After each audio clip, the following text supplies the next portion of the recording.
Bismillahirrahmanirrahim. Assalamu alaikum. Today we are going to discuss the distinction between the joint stock company and partnership.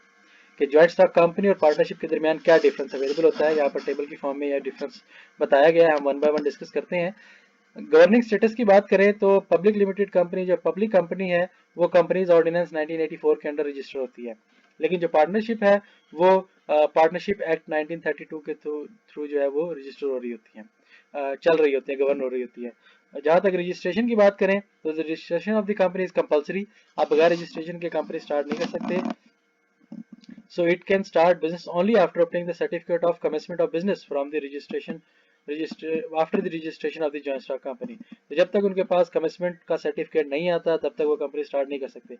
लेकिन partnership act does not make it compulsory for the firm to be registered. There are certain privileges given to the registered firms which are denied to unregistered ones. तो जो company अगर partnership को register नहीं भी करवाना चाहते तो ना करवाएं, लेकिन आप बिजनेस कर सकते हैं, और जो रजिस्टर करवा लेती हैं उनको फर्दर प्रिविलेजेस और एडवांटेजेस प्रोवाइड कर दिए जाते हैं। नंबर ऑफ मेंबर्स की बात करें तो there are at least 7 members for the promotion of a public limited company and there is no maximum limit for the members in the public limited company. लेकिन अगर आप पार्टनरशिप की बात करें तो 2 इंडिविजुअल्स रिक्वायर्ड होते हैं। The number of partners can not exceed 20, लेकिन अगर बैंकिंग का केस है तो they not exceed 10। Legal entity की बात करें तो पब्लिक लिमिटेड कंपनी एक सेपरेट लीगल एंटिटी होती है। उसका शेयर होल्डर से के साथ कनेक्शन सिर्फ इन्वेस्टमेंट के हद तक होता है, क्योंकि लिमिटेड लाइबिलिटी होती है शेयर होल्डर्स की। लेकिन इसके मुकाबले में पार्टनरशिप की बात करें तो they are not partners no separate legal entity organised by the law. It is not independent of the partners and partnerships are the same. ठीक है, तो यहाँ पर कंपनी अलग होती है, शेयर होल्डर अलग होते हैं, लेकिन पार्टनर और पार्टनरशिप सेम ही होती है। लाइबिलिटी की बात करें, जैसे भी हमने डिस्कस किया, पब्लिक लिमिटेड कंपनी में लाइबिलिटी जो है वो लिमिटेड होती है, जितने इन्वेस्टमेंट किया उतनी ही आपको लॉस बेयर करना पड़ेगा। लेकिन पार्टनरशिप में liability of each partner is firm unlimited and he with his co partner is liable for the debt and obligations. अगर पार्टनरशिप को लॉस जो है वो ज़्यादा हो जाता है पार्टनर, तो अपने पर्सनल अमाउंट से भी उसको लॉस को बेयर करेंगे, लेकिन शेयर होल्डिंग में ऐसा नहीं है। शेयर ट्रांसफरेबिलिटी की बात करें तो लिमिटेड पब्लिक लिमिटेड कंपनी में इजीली शेयर ट्रांसफर हो सकते हैं, लेकिन यहाँ पर पार्टनर अपने शेयर को ट्रांसफर नहीं कर सकता without the consent of other partners. Ownership and management की बात करें तो कंपनी की जो मैनेजमेंट होती है वो इलेक्टेड बोर्ड ऑफ डायरेक्टर से होती है, जो मिनिमम 7 मेंबर्स होते हैं, और शेयर होल्डर्स डायरेक्टली मैनेजमेंट में टेक पार्ट नहीं कर सकते, वो सिर्फ बोर्ड ऑफ डायरेक्टर को चूज कर सकते हैं।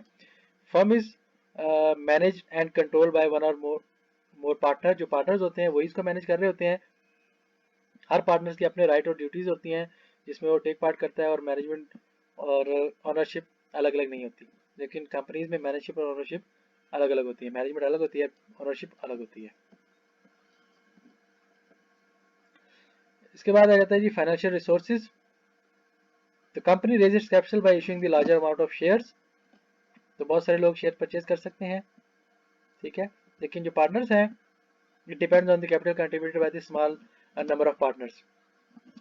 इसके अलावा वो लोन ले सकते हैं बैंक से, फर्म भी ले सकते हैं लोन, लेकिन उनका बहुत ज़्यादा पैसा जो है वो ऑर्डिनरी शेयर्स को डिसबर्स करने से ही मिल जाता है। जैसे हमने बात की थी कि एक कंपनी 500 मिलियन का जो है वो जनरेट करना चाह रही है कैपिटल, तो वो जो है वो 1 मिलियन या 5 मिलियन जो है वो शेयर्स जो है वो डिस्ट्रीब्यूट कर देती है। उसकी जो प्राइस बनती है 10 रुपये, 15 रुपये, 20 रुपये, तो हर बंदा जो है उस हिसाब से परचेजिंग कर लेता है।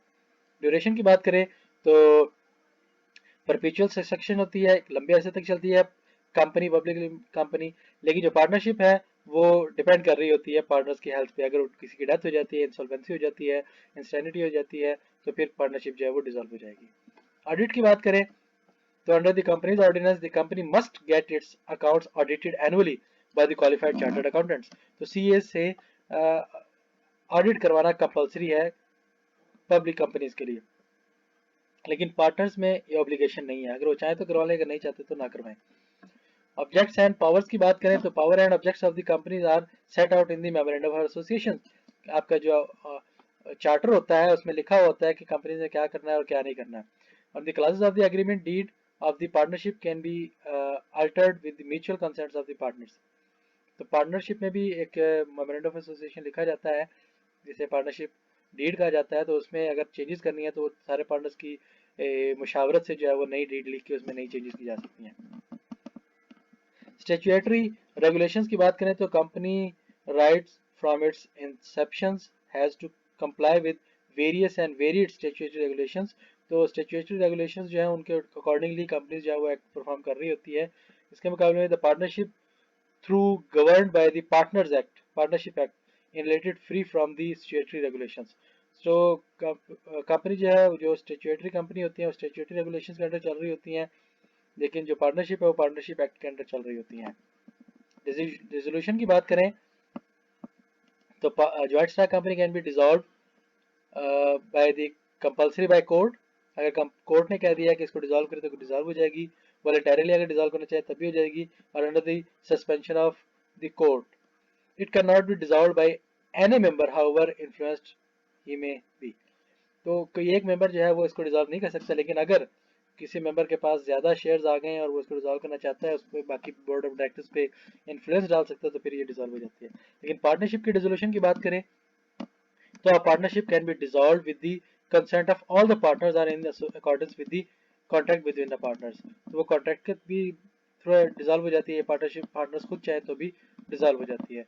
तो कंक्लूडिंग रिमार्क्स अगर हम लें तो public company the company form of organization is more sound and durable and it's suitable for doing business on large scales। Partnership की बात करें तो partnership is a weak form of organization with uncertain existence। It is suitable for medium scale businesses and operations। तो large scale business करना तो company बना ले, अगर मीडियम स्केल करना तो फिर पार्टनरशिप भी आपके लिए सूटेबल रहेगी। शुक्रिया, धन्यवाद एंड थैंक यू। इससे रेलेवेंट कोई भी इशू कोई भी प्रॉब्लम है तो आप इस वीडियो के कमेंट सेक्शन में कमेंट कर सकते हैं, आपको टाइमली रिस्पॉन्ड किया जाएगा। Thank you again.